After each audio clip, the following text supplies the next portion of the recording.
Luar biasa. Oke. Siap. Pak Anies. Selamat datang Pak Anies. Silakan Pak Anies, boleh duduk Pak Anies. Iya, silakan Pak Anies, boleh duduk. Sebelumnya selamat datang Pak. Saya Viola, kali ini kita akan bersama-sama mendesak sosok Anies Baswedan. Pak Anies, aduh, kali ini sudah bersama kita bersama Pak Anies Baswedan. Silakan Pak. Waduh. Cek. Silakan boleh duduk Pak. Cakep, mantap. Oke, siap. Pak Anies, silakan. Oke, Pak Anies boleh duduk di sebelah sini Pak. Nah, agar tidak ada ketimpangan sosial. Silakan Pak Anies.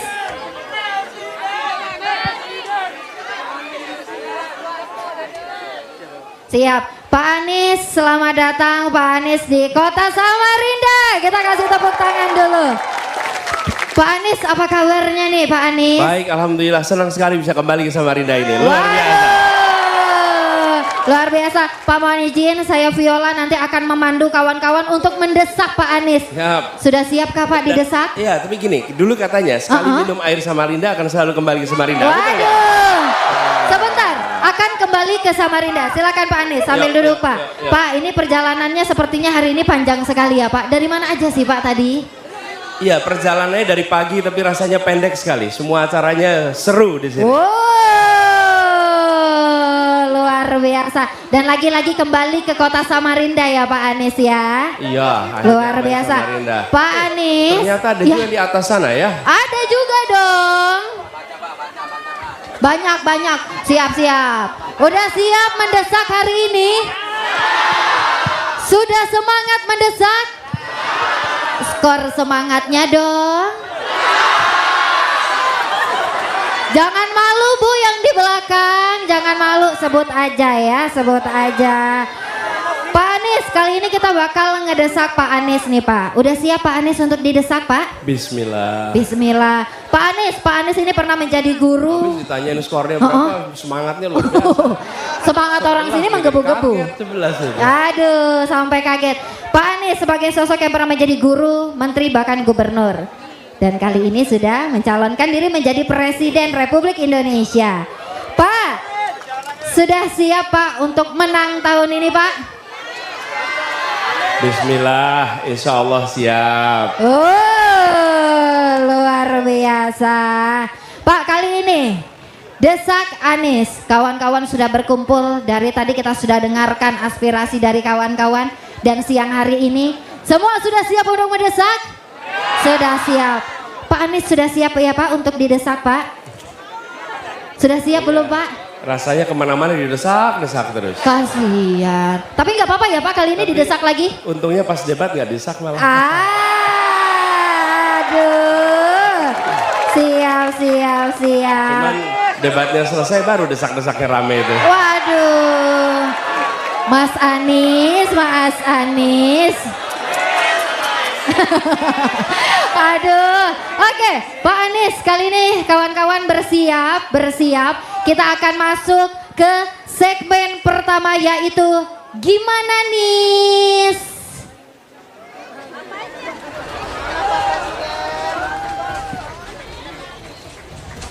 Ada emas hitam Pak.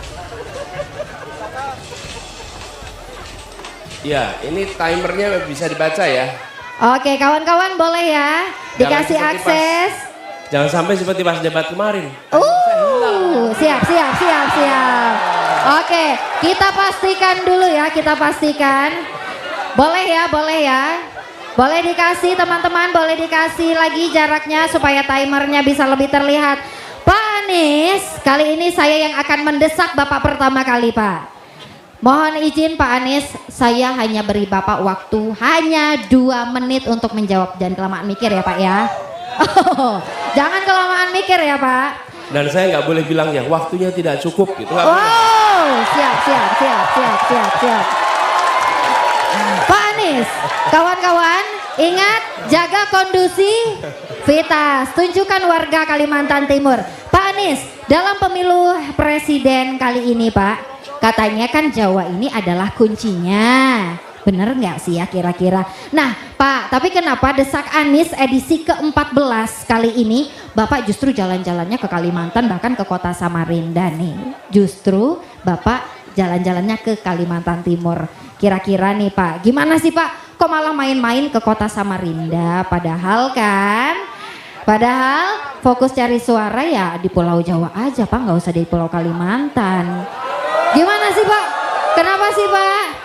Kenapa pengen kesini tuh kenapa kira-kira? Jangan-jangan Bapak ini mau beli 500.000 hektar lahan ya Pak ya? Gimana Pak? Jangan-jangan mau beli 500.000 hektar lahan? Pak Anies, waktu menjawab 2 menit dimulai ketika Bapak bernapas. Enggak Pak, ketika Bapak berbicara. Silakan Pak Anies. Oke, terima kasih. Jadi kalau tadi dibilang bahwa kunci adalah di Jawa, karena penduduk adalah di Jawa. Mengapa justru malah datang ke Kalimantan Timur, ke Samarinda? Sebenarnya malah inilah menjadi alasan utama bahwa kita kami mendapatkan amanat untuk ikut dalam kontestasi karena kita ingin ada kesetaraan di Republik ini. Dan ketimpangan yang kita rasakan itu adalah ketimpangan yang sudah berlangsung amat panjang. Dan ketika saya sampai ke Samarinda mengingatkan saya, tahun 94 saya mahasiswa. Pada saat itu saya dengan beberapa teman para mahasiswa juga datang ke Samarinda, datang ke Tenggarong. Kita membuat pelatihan dengan anak-anak muda se-Kalimantan Timur. Dan pesertanya ada yang datang 4 hari lamanya untuk sampai ke lokasi ini, dari hulu waktu itu. Dan di tengah pelatihan seperti itu, persis di tepi pantai begini. Bukan pantai, tepi sungai. Saking besarnya ya sungainya, saking besarnya. Dan persis ada pengajaran begini. Saya menyaksikan di situ anak-anak yang kondisi kesehatannya dari kulitnya segala tidak sehat. Di saat yang bersamaan di belakangnya ada tongkang batu bara yang lewat. Persis, tongkang batu bara lewat. Karena itu saya katakan pada waktu itu, ini adalah saya menyaksikan dari dekat apa yang disebut dengan ketimpangan. Dan kita tidak ingin ketimpangan itu dibiarkan terus-menerus. Kita melihat ini harus diselesaikan. Saya kembali ke sini untuk mengajak warga di Kalimantan Timur. Mari kita bersama-sama melakukan perubahan sehingga ketimpangan ini kita bisa selesaikan. Jadi, luar biasa. Saya punya memori ingatan tersendiri dengan kota ini. Apalagi dulu salah satu pendiri bangsa kita, pendiri negeri ini namanya Bung Hatta. Dan Bung Hatta memiliki catatan khusus tentang Samarinda. Apa Sampai tuh, Pak? ada motif Samarinda dan saya sengaja pakai kaos dengan tulisan dari Bung Hatta. Apa tuh bunyinya, Boleh dibaca? Pak? Boleh Pak. Apa Tak tulisannya? ada harta pusaka yang sama berharganya dengan kejujuran. Luar biasa. Pak Anies, dari tadi kan ngomongin indahnya Sungai Mahakam. Pak, skor dong untuk Sungai Mahakam berapa sih? Jangan. Aduh, sebut aja Pak.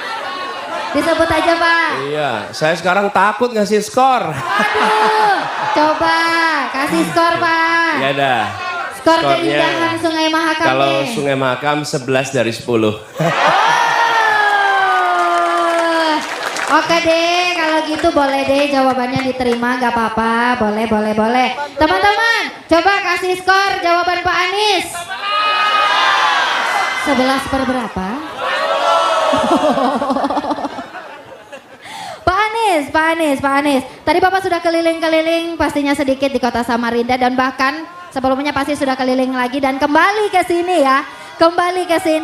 Pak Anies, kira-kira Pak, apa sih yang pengen Bapak bangun di kota Samarinda Pak Anies? Penasaran nggak sih?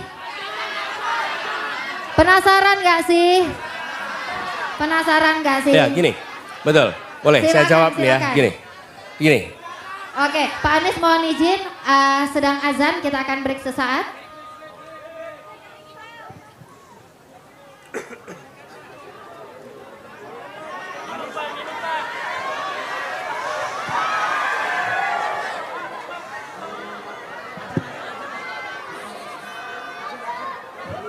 Mohon dijaga kondusivitasnya kawan-kawan.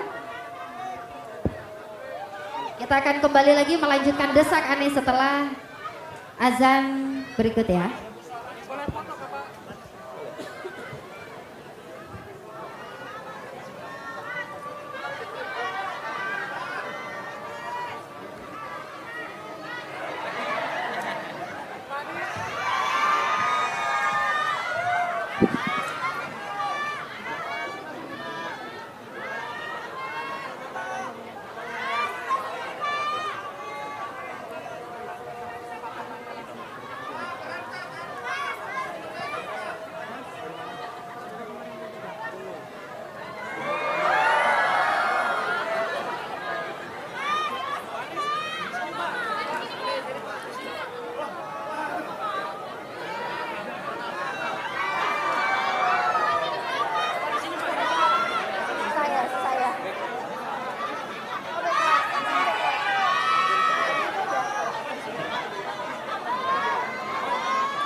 Ini nggak jadi dengerin adzan nanti. Nah, dengerin dulu adzannya ya.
Oke kawan-kawan, silakan bersiap lagi, kita akan melanjutkan kali ini Desak Anies kembali. Oke, Pak Anies sudah jauh-jauh Pak keliling dan kembali lagi ke kota Samarinda. Sebenarnya apa sih Pak yang mau dibangun di kota Samarinda itu Pak? Jadi begini teman-teman sekalian.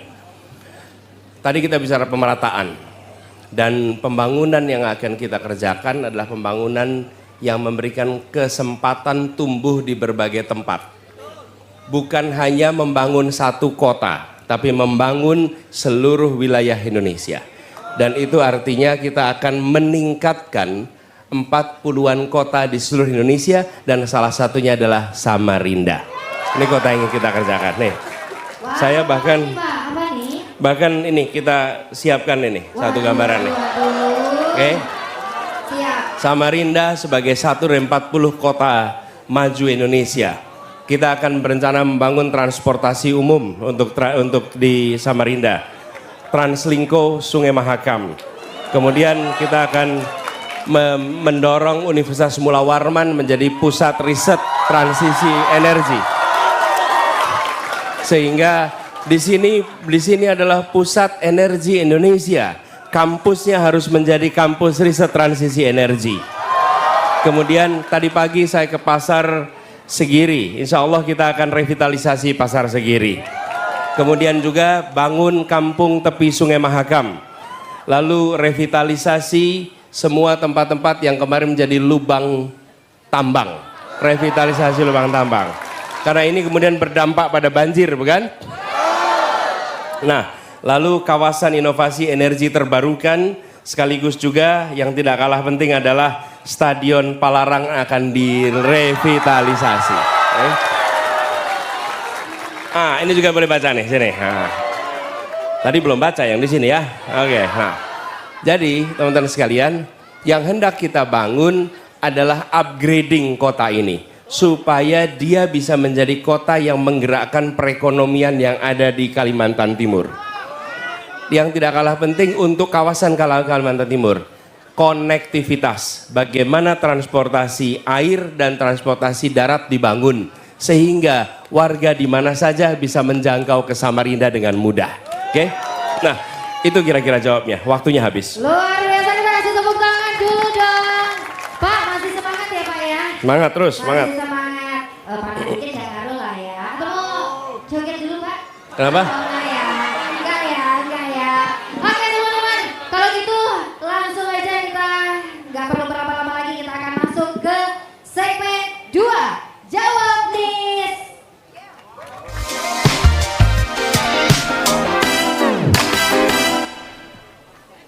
Pak Anies, tema Desak Anies kali ini segmen ke-14 adalah gimana masa depan Kalimantan. Pak Anies, tentunya semua juga tahu Pak Anies adalah salah satu orang tentunya ya yang tidak ingin melanjutkan pembangunan IKN. Padahal IKN itu adalah yang kita bangga-banggakan. Benar gak sih teman-teman? Benar gak sih? Ada yang enggak, ada yang iya. Pak Anies, langsung aja deh kalau gitu. Enggak apa iya?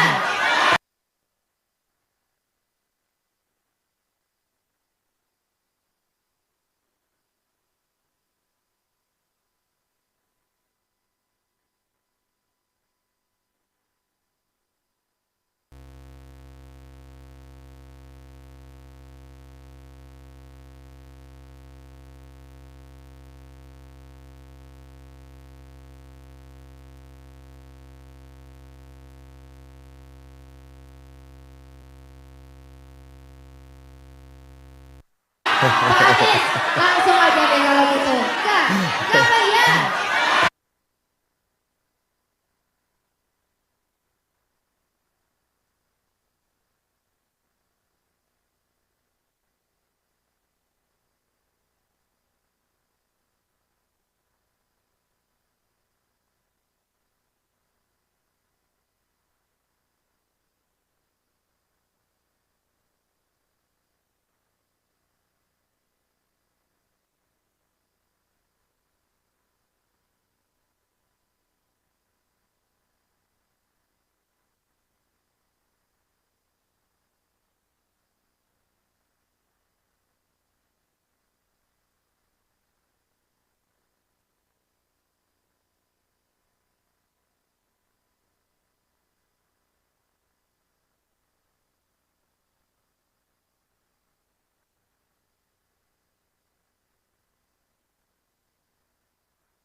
yang akan di situ.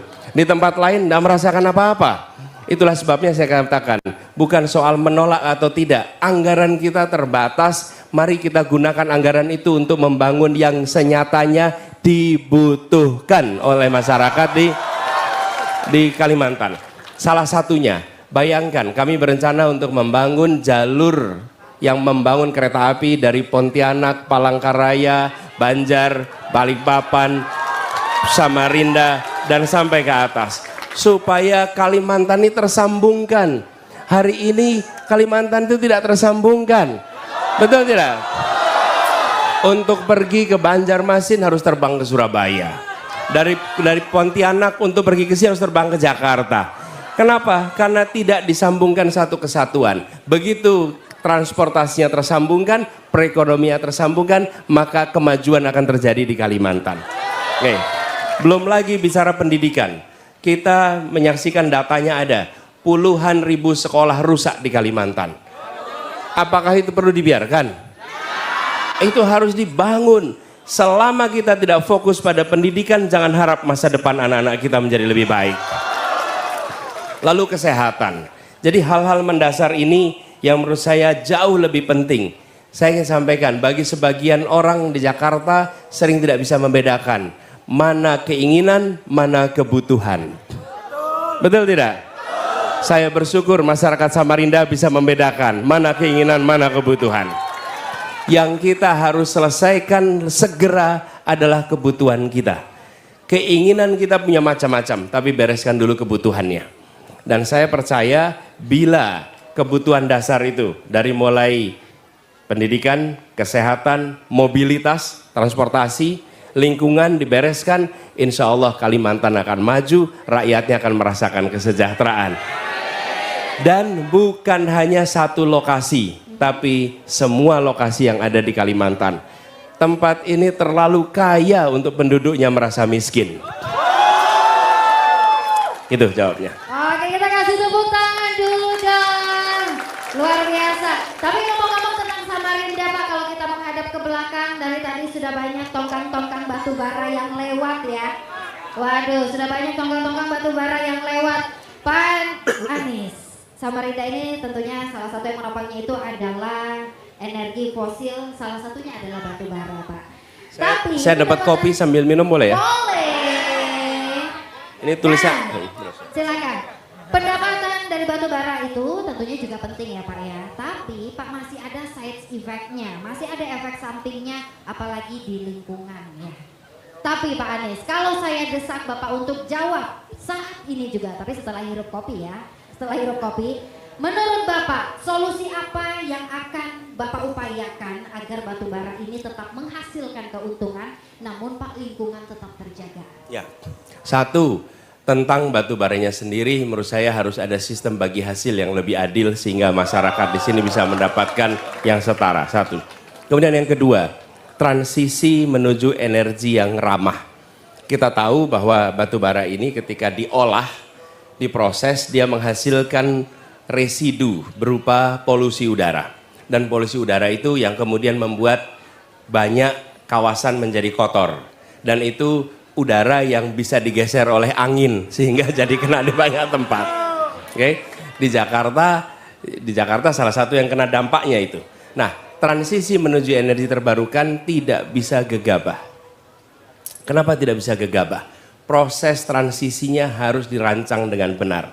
Karena itu bila setelah misalnya kami bertugas, maka kami akan ajak bicara pelaku industri pengolahan batu bara untuk duduk bersama menyiapkan roadmap transisi. Transisi itu harus disiapkan. Kenapa? Ketika nanti ada penggunaan energi terbarukan, kita harus memikirkan lapangan pekerjaan bagi mereka yang selama ini kerja di sektor batu bara. Bagaimana dengan supir-supir truknya? Bagaimana dengan pola tongkangnya? Bagaimana dengan orang-orang yang bekerja di sekitar tambang? Tidak bisa kita bilang tutup begitu saja, kemudian mereka hidup dari mana? Transisi itu harus dipikirkan. Bukan hanya soal lingkungannya, mereka yang bekerja di sektor pertambangannya. Yang kedua, pergeseran kepada energi terbarukan itu perlu alternatif pengganti yang perlu waktu. Jadi roadmapnya disusun dengan benar. Karena itu saya berharap Universitas Mula Warman menjadi salah satu pusat untuk kita berbicara tentang transisi energi terbarukan. Jadi proses perpindahannya itu tidak membuat penderitaan bagi mereka yang berada di sektor ini. Yang kedua, terjadinya perpindahan itu dirancang dengan benar. Kita salah satu produsen terbanyak batu bara. Jadi ketika kita bergeser ke sana harus ada proses pergantian yang benar. Nah, kami melihat urutannya seperti itu. Harapannya nanti setelah ada proses ini, maka kita akan punya sumber energi terbarukan yang sesungguhnya. Dan itu mengingatkan pada ini seperti ini. Ini salah satu figur idola sejak saya masih sekolah dulu. Namanya Profesor Emil Salim. Oke, Pak Emil Salim ini adalah seorang pribadi yang saya sepemahaman. Ketika saya kuliah dulu, saya sempat menulis sebuah paper. Judulnya kira-kira begini, bagaimana ekonomi dan ekologi berjalan bersama. Karena ekonomi dan ekologi berasal dari akar kata yang sama. Oikos nomos dan oikos logos. Dua-duanya tentang bagaimana kehidupan keluarga, rumah tangga itu bisa maju.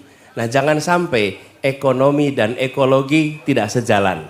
Nah, mengembalikan ini salah satu bukunya. Kebetulan saya dapat, nah ini lain kali kalau dapat buku minta tanda tangan ya. Oh. Nah, ini buku ini saya dapat dari Pak Emil Salim dan bukunya ada tanda tangannya di sini. Terlihat sudah lama ya Pak ya bukunya. Oh ya, udah berwarna ya bukunya ya. Ini buku lama, tapi saya bawa di sini ketika saya datang Kalimantan, saya bilang kita akan bicara lingkungan hidup.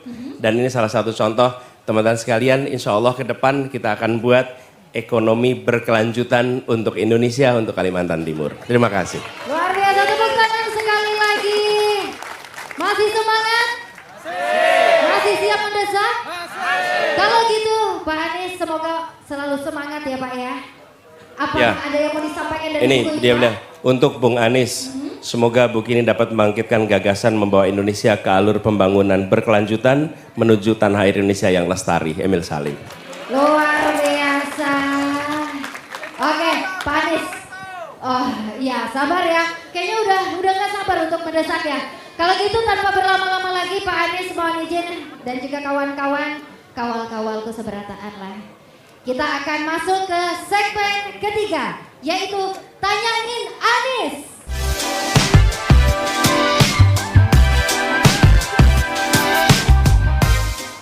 Oke, teman-teman, kalau dari tadi saya yang sudah mendesak Pak Anies dengan beragam pertanyaan yang sudah banyak saya sampaikan dan langsung dijawab oleh Pak Anies. Tapi kali ini saya akan memberikan kesempatan untuk teman-teman menyampaikan pertanyaan boleh, pernyataan boleh secara langsung dan menggantikan posisi saya. Ingat, ketentuannya adalah waktu teman-teman menyampaikan pertanyaan ataupun pernyataan hanya 1 menit.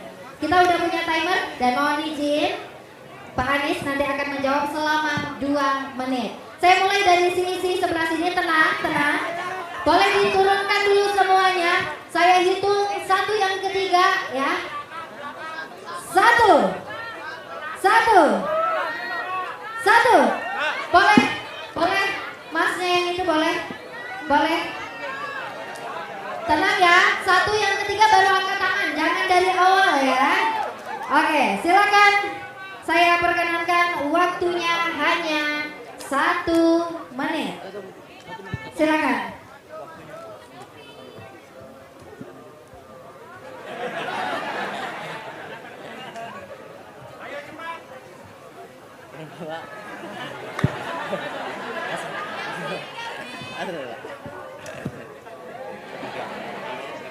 Pak Anies, izin memperkenalkan diri, nama saya Kelvin Oktaviano, saya dari pelajar, saya masih sekolah di SMA Negeri 1 Samarinda.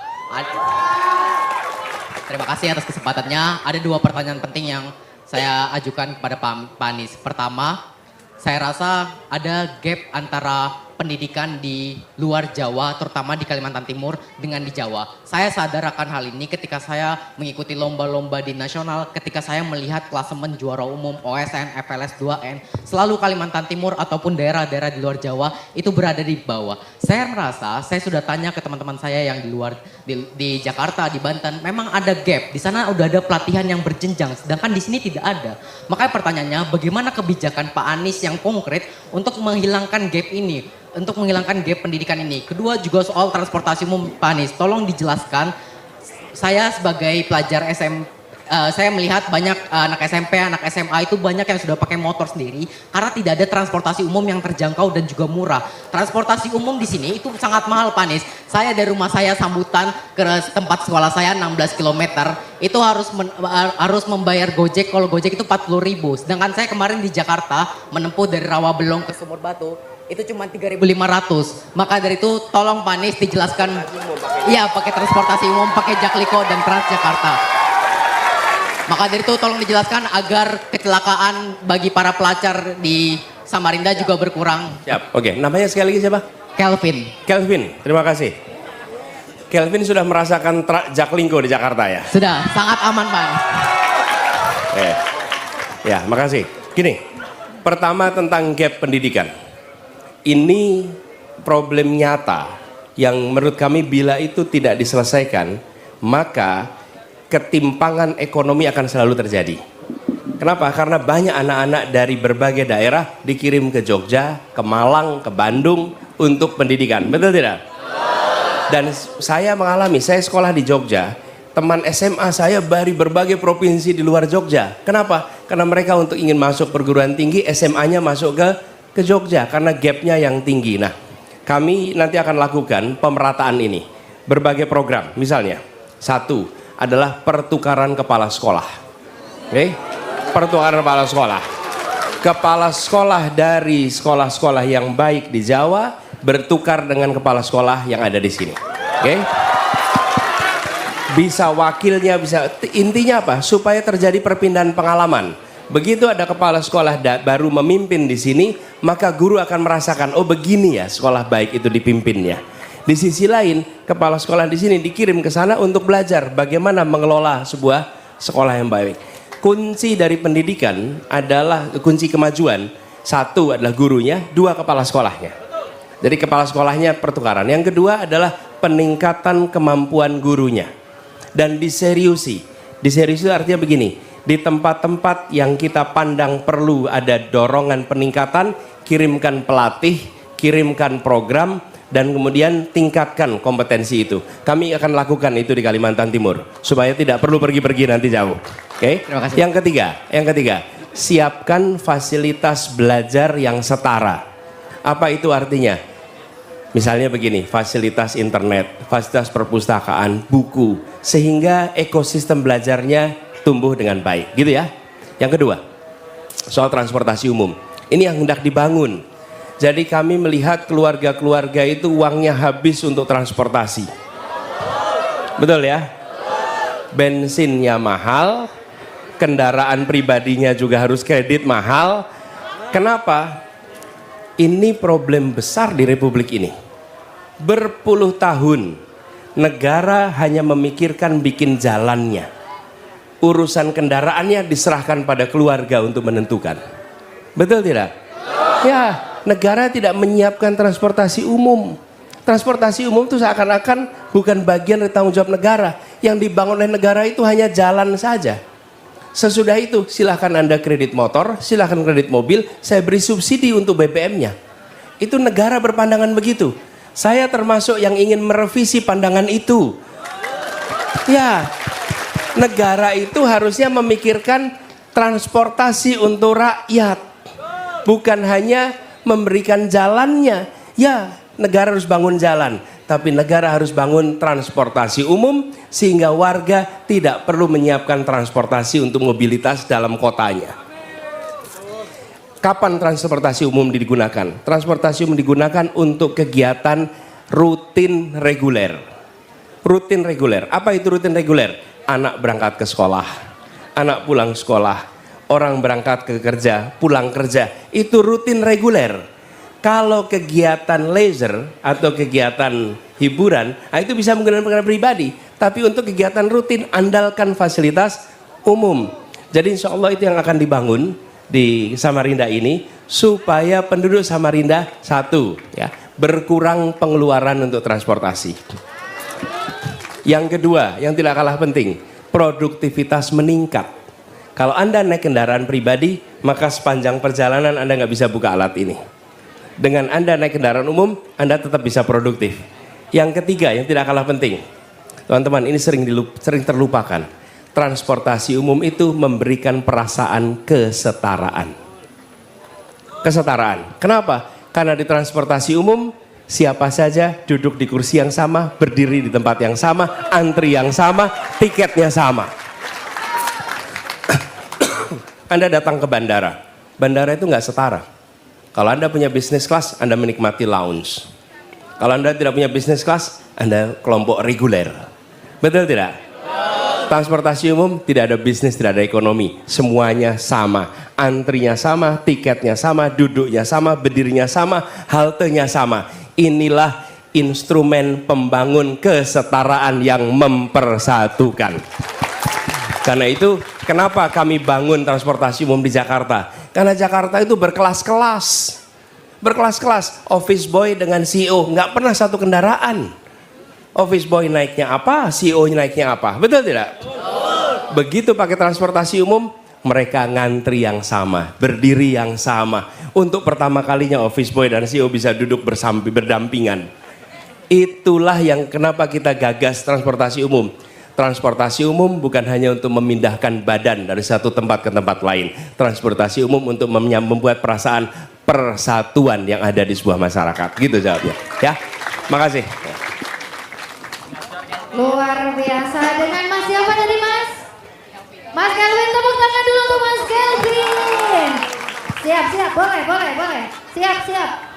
Oke. Anda langsung pertanyaan berikutnya saya foto. Oke, kalau gitu kita akan berbalik ke belakang. Aduh, sabar teman-teman. Wal, turun dulu walai. Ingat ya, satu dan ketiga. Jangan dari awal dong, turun dulu wal. Satu. Ibu yang jilbab pink, berkacamata, Mbak. Ya, silakan boleh langsung sesegera mungkin silakan. Kita kasih tepuk tangan dulu dong. Luar biasa, silakan. Boleh langsung disampaikan pertanyaannya. Maksimal 1 menit untuk dapat disampaikan.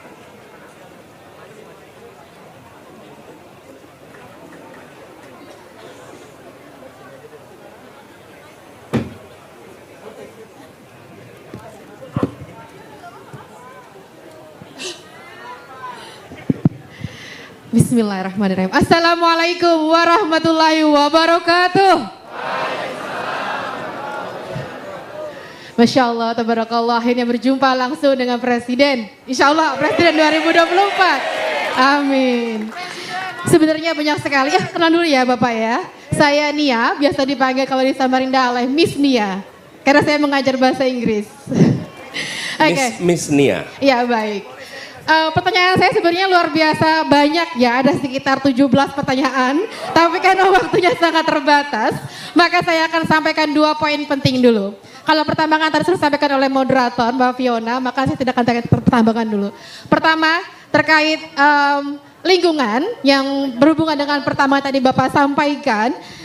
Sebelumnya ketika tahun, saya lupa tahun 2010-2011 saya lupa. Ketika itu saya di International Islamic University Malaysia sebagai moderator bersama Profesor Dr. Emil Salim. Discuss terkait tentang lingkungan dan pertambangan di sana. Lalu saya sempat berbisik-bisik dengan beliau dan bertanya, sangat disayangkan sekali untuk Samarinda, bahkan mungkin untuk Kalimantan Timur, pertambangan ini cukup besar, betul? Miss Nia, Iya. Miss Nia 1 menit ya, bukan 1 jam Miss Nia. Iya, baik. Ya, lalu saya tanyakan ke beliau, sayang sekali, banyak sekali holder-holder ini, stakeholder, terutama perusahaan tambang, tidak begitu peduli tentang terkait lingkungan itu sendiri. Dan Profesor Emil Salim begitu genjot, begitu semangat, begitu mengencourage sekali lingkungan, ekologi, ekonomi begitu maksimal. Lalu saya tanyakan kepada beliau, bagaimana sih beliau ini memaksimalkan untuk mengencourage perusahaan-perusahaan tambang tersebut. Nah ini saya tanyakan langsung kepada Bapak Anies Baswedan. Bagaimana tanggapan Anda terkait usaha maksimal dari profesor-profesor terkait lingkungan dan tambang ini sendiri? Pertama. Yang kedua, terkait missing point. Setiap daerah ketika Bapak Anies Baswedan datang ke Samarinda atau ke kota-kota lain, adakah missing point atau hal yang Bapak mungkin terlupa? Boleh saya lanjutkan Bapak? Boleh saya lanjutkan sebentar? Ada missing point, apa yang agenda apa yang Bapak terlupa dalam agenda tersebut? Baik. Terima kasih. Wassalamualaikum warahmatullahi wabarakatuh.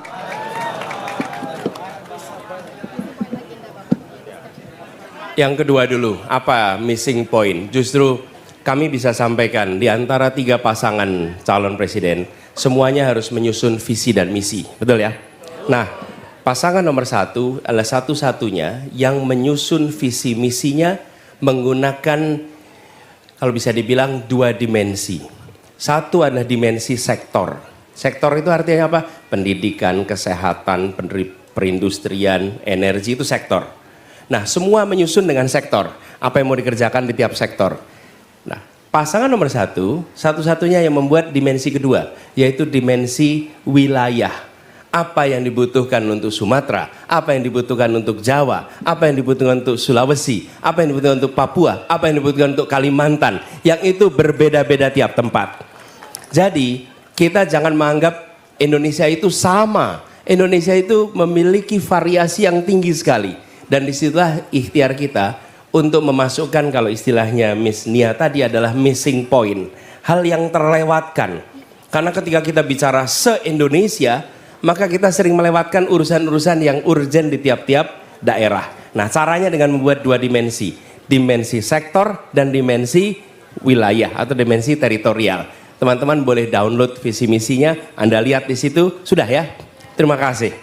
Makasih buat yang sudah download. Kasih tepuk tangan boleh dong yang sudah download. Buat yang belum silahkan download. Nanti kemudian Anda baca. Dan Miss Nia itu ada bahasa Inggrisnya juga Miss Nia. Jadi kalau mau dibagi kepada mereka yang menggunakan bahasa Inggris. Yang kedua soal lingkungan hidup. Begini teman-teman. Dalam pengalaman kami, pelaku usaha itu nurut pada pemerintah. Nurut sama pemerintah. Pelaku usaha itu nggak akan bertumbukan dengan pemerintah. Pelaku usaha nurut. Problemnya pemerintahnya sendiri tidak memprioritaskan ekologi, tidak memberikan pembangunan berkelanjutan sehingga mereka pun merasa ada keleluasaan di situ.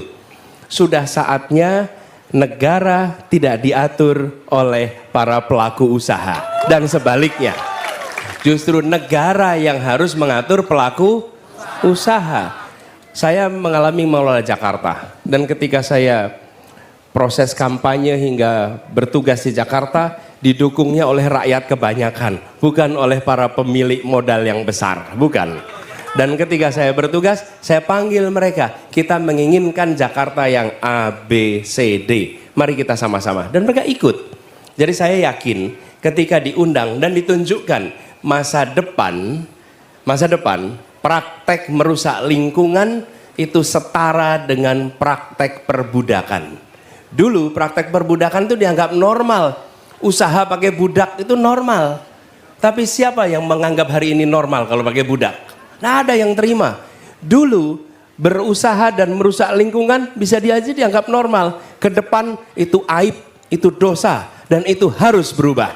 Itu yang saya ingin sampaikan. Dan insya Allah kita lakukan perubahan sama-sama. Saya yakin dibuat pesan moralnya, diturunkan dalam bentuk regulasinya, lalu laksanakan, terjadi perubahan. Terima kasih. Baik, terima kasih. Kita tepuk tangan dulu untuk Miss Nia dan terkhusus untuk Pak Anies.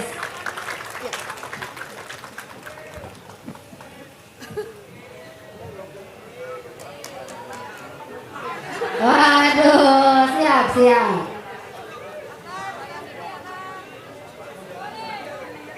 Siap. Tepuk tangan sekali lagi. Terima kasih Miss Nia.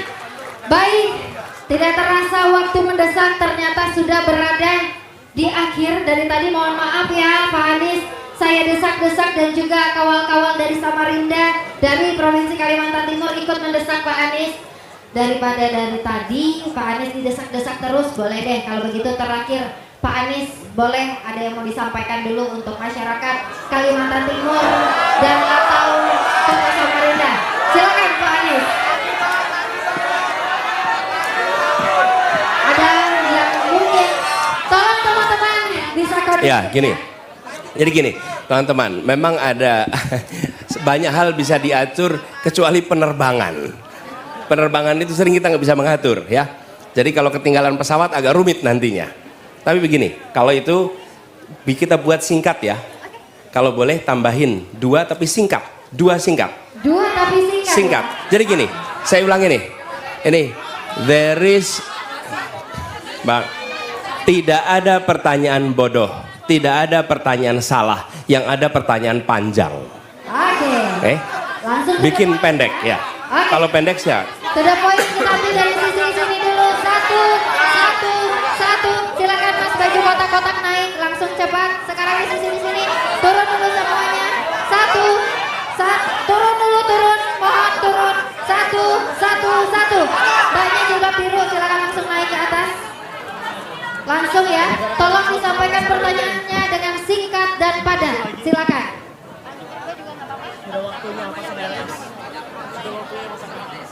Sudah waktunya pasangan. Lampu sudah ada ya? Sudah ada.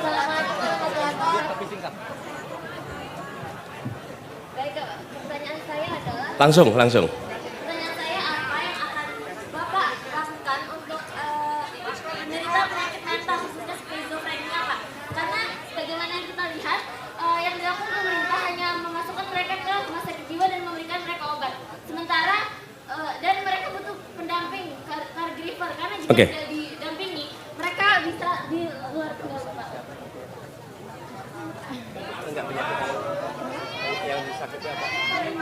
Sakitnya apa? Skizofrenia Pak. Oh, skizofrenia. Oke, ya. Gini, teman-teman sekalian. Saya ingin menjawab ini, saya ingin jelaskan bagaimana kami mengambil keputusan. Satu, prinsip kesetaraan. 2, kepentingan umum. 3, data, informasi, ahli. Oke. Yang keempat, baru aturan. Jadi, kami akan berkonsultasi pada ahlinya dan memastikan ada pendekatan yang benar. Bila memang itu membutuhkan perlakuan khusus, fasilitas khusus, maka negara membuatkan regulasi untuk bisa dilakukan. Gitu jawabnya. Makasih.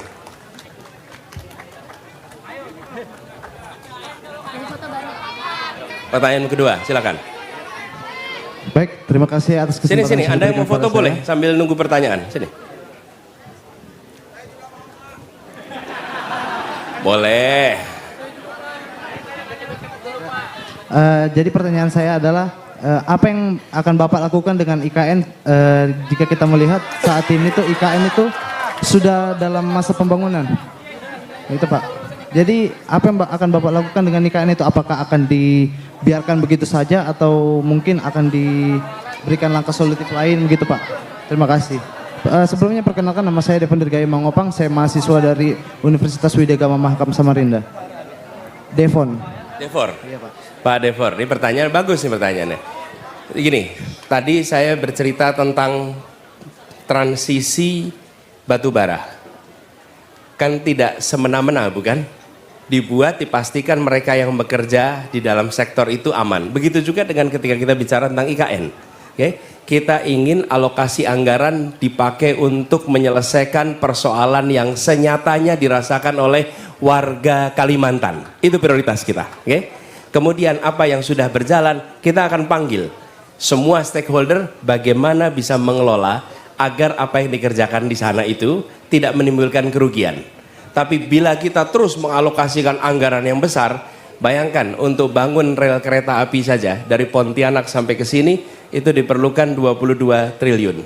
22 triliun itu jauh lebih kecil dibandingkan lebih dari 400 triliun untuk membangun sebuah tempat IKN. Kebayang tidak?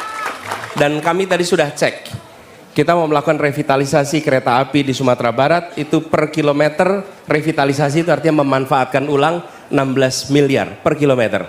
Di sini kalau bangun rel kereta kira-kira 60 miliar per kilometer. Jadi anggarannya dipakai untuk itu. Tapi untuk yang di Kalimantan kita duduk bersama di IKN supaya ada solusi yang tepat di tempat itu. Gitu ya? Mau interupsi Pak? Bisa diinterupsi Pak? Pertanyaan saya tadi, IKN ini bakalan diapain Pak? Gitu. Itu begini, sebagai sebuah wilayah keputusannya di undang-undang. Tapi alokasi anggarannya kita akan atur supaya menyelesaikan masalah Kalimantan, bukan hanya untuk satu tempat di situ. Baik, ya? Terima kasih Bapak. Terima kasih.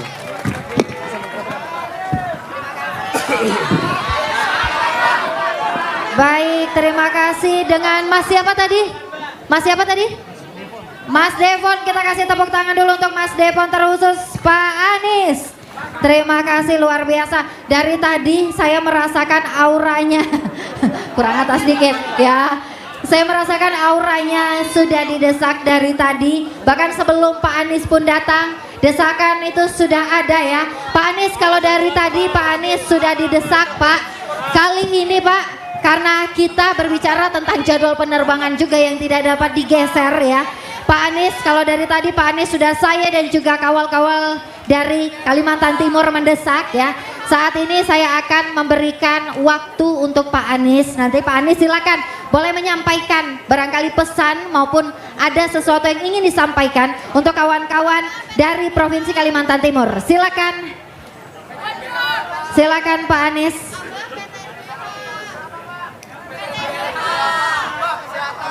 Silakan. Itu ada yang tanya kereta apinya tahun berapa? Ya. Itu begini. Gimana, itu Pak? bukan sesuatu yang baru. Perencanaannya sudah. Bahkan visibility study-nya sudah dilakukan. Tinggal kita siapkan alokasi anggarannya supaya perencanaan itu bisa segera dilakukan, ya. Nah. Silakan Pak Anies, ada yang mau disampaikan untuk masyarakat Kalimantan Timur? Iya. Gini teman-teman sekalian, saya pun inginnya lebih lama lagi di sini teman-teman, ya. Tapi begini teman-teman, kami Ini insya Allah nanti satu saat seperti dibilang tadi, sekali minum air Samarinda akan kembali lagi ke Samarinda, ya. Nah, tapi dalam kesempatan ini saya ingin sampaikan kepada teman-teman semua bahwa ini sharing saja, teman-teman. Kami menginginkan kualitas demokrasi di Indonesia lebih baik. Bulan depan rakyat Indonesia akan menentukan pilihan kepada siapa kewenangan itu diberikan. Dan ketika menentukan, kami memilih sebagai salah satu kontestan, kami memilih untuk menghadirkan dialog-dialog seperti ini. Ketika dialog, Anda bisa mendengarkan pandangan saya.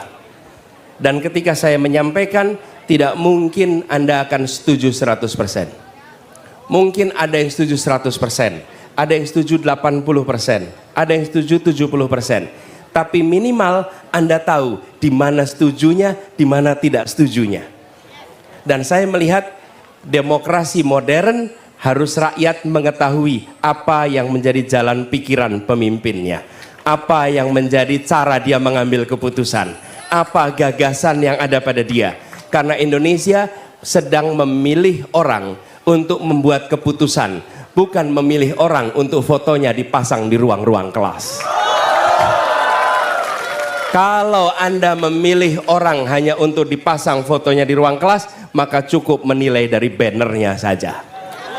Oke, tapi karena Anda memilih orang untuk mengambil keputusan, maka Anda harus tahu apa jalan pikirannya. Dan yang tidak kalah penting, orangnya tidak takut untuk dialog. Tidak takut untuk tukar pikiran. Dan bila menghadapi pandangan yang berbeda, maka lakukan tukar pikiran. Tukar pikiran itu kan untuk pandangan yang berbeda, bukan? Dan itu normalnya masyarakat ya ada tukar pikiran. Karena itu saya menawarkan ini sebagai bagian dari meningkatkan mutu demokrasi kita. Dan saya ingin sampaikan terima kasih. Yang hadir di sini adalah orang-orang yang mau meningkatkan mutu demokrasi di Indonesia. Teman-teman semua punya pilihan menonton saja di rumah atau hadir langsung. Dan Anda memilih hadir langsung. Anda bagian dari meningkatkan demokrasi itu. Lalu berikutnya, teman-teman, bulan depan Anda akan menentukan pilihannya. Saya selalu mengatakan, saya tidak minta Anda untuk milih saya. Tidak. Saya hanya meminta Anda untuk menjadi pemilih yang rasional. Rasional itu artinya membandingkan. Rasio itu perbandingkan. Orang yang memilih dengan menggunakan perbandingan, dia adalah pemilih yang rasional. Bandingkan apa? Bandingkan rekam gagasannya, rekam jejaknya, rekam karyanya, rekam prestasinya. Dari situ tentukan pilihannya di 14 Februari yang akan datang.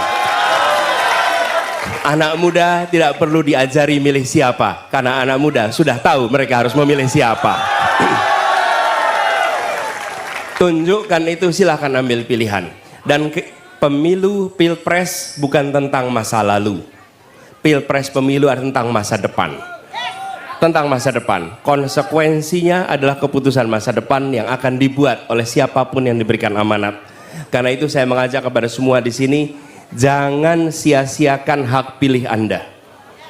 Bila pilpres diikuti hanya oleh 60% orang, maka yang 40% itu tidak ikut menentukan. Yang 60% lah yang menentukan. Dan insya Allah yang ada di tempat ini akan menjadi orang-orang yang menentukan pilihannya di 14 Februari yang akan datang. Saya ingin sampaikan terima kasih teman-teman. Hari ini kita berjumpa, mungkin waktunya tidak panjang. Ya, tapi insya Allah kenangannya panjang di kita semua. Dan saya ingin mengharapkan kepada semuanya, insya Allah apa yang tadi disampaikan, bila amanat itu diberikan, maka apa yang tadi dikatakan insya Allah akan dilaksanakan. Laksanakan. Kami selalu berhati-hati di dalam menyampaikan rencana. Kenapa? Karena rakyat sudah capek dengan janji yang tidak dilaksanakan. Dan itu adalah beban moral tersendiri bagi saya. Saya ingat maju pilkada di Jakarta. Datang ke kampung-kampung berkampanye, bersilaturahmi dengan warga. Apa kata warga di sana? Pak Anies, kami tidak minta macam-macam. Kami cuma minta satu saja. Bapak akan di sini 5 tahun atau Bapak tengah jalan akan pergi? Ya, Kenapa? Karena mereka pernah punya harapan. Pernah punya harapan, lalu di tengah jalan pindah. Nah yang berikutnya repot ngadepinnya. Karena dia berhadapan dengan masyarakat yang bilang, sebentar Pak, dulu ada yang begini nih Pak nih. Lalu pergi. Jadi saya berkata kami hati-hati di situ. Yang terakhir nih teman-teman. Ini bulan Januari, tanggalnya 11. Akhir tahun kemarin, saya diajak refleksi akhir, bukan diajak, ada yang bertanya, Pak apa refleksi akhir tahunnya? Lalu ini yang saya sampaikan. Tahun 2023 adalah tahun dalam hidup saya yang sangat mengesankan. Karena di tahun itu, tahun saya berjabat tangan terbanyak dalam usia hidup saya. Belum pernah saya salaman sebanyak tahun 2023. Ratusan ribu mungkin jutaan orang yang saya bersalaman. Dan teman-teman sekalian, tidak ada salaman basa-basi di situ. Semua salaman dengan penuh semangat. Tapi itu yang membuat saya merasa bahwa tanggung jawab perubahan itu bukan tentang satu orang, bukan tentang kekuasaan. Ini adalah amanat aspirasi jutaan orang yang pernah saya temui di berbagai tempat seluruh Indonesia. Bayangkan, ketemu dengan ibu-ibu yang menjabat tangan erat sambil bilang, Pak, harga susu bayinya terlalu mahal. Bayi saya tidak bisa dapat susu dengan baik. Pak, anak saya tidak bisa sekolah padahal dia berpotensi untuk bisa sukses. Anak saya pintar tapi biayanya mahal. Pak, pupuknya mahal. Pak, solarnya sulit. Gasnya. Di mana-mana yang ditemui adalah ungkapan harapan. Dan di semua tempat tidak ada orang yang datang di perkumpulan seperti ini bayaran. Semua datang dengan semangat bahwa kami ingin perubahan. Kami Indonesia lebih baik. Jadi saya terakhir ingin sampaikan, ini adalah amanat perjuangan. Saya minta tolong pada semua yang bersimpati. Yang bersimpati pada gerakan ini. Mari kita usung sama-sama ikhtiar perubahan ini. Bila Anda bersimpati, bantu untuk usung. Karena ini adalah tanggung jawab yang dititipkan dari berbagai wilayah, jutaan rakyat yang menitipkan. Saya yang ketimpa amanat itu bersama teman-teman yang lain, saya berharap dibantu untuk mengusung amanat ini. Siap? Insya Allah kita ikhtiarkan 14 Februari menjadi hari perubahan Indonesia. Terima kasih buat semuanya, salam buat keluarga, salam buat teman-teman. Insya Allah kita jumpa di waktu yang akan datang. Assalamualaikum warahmatullahi wabarakatuh.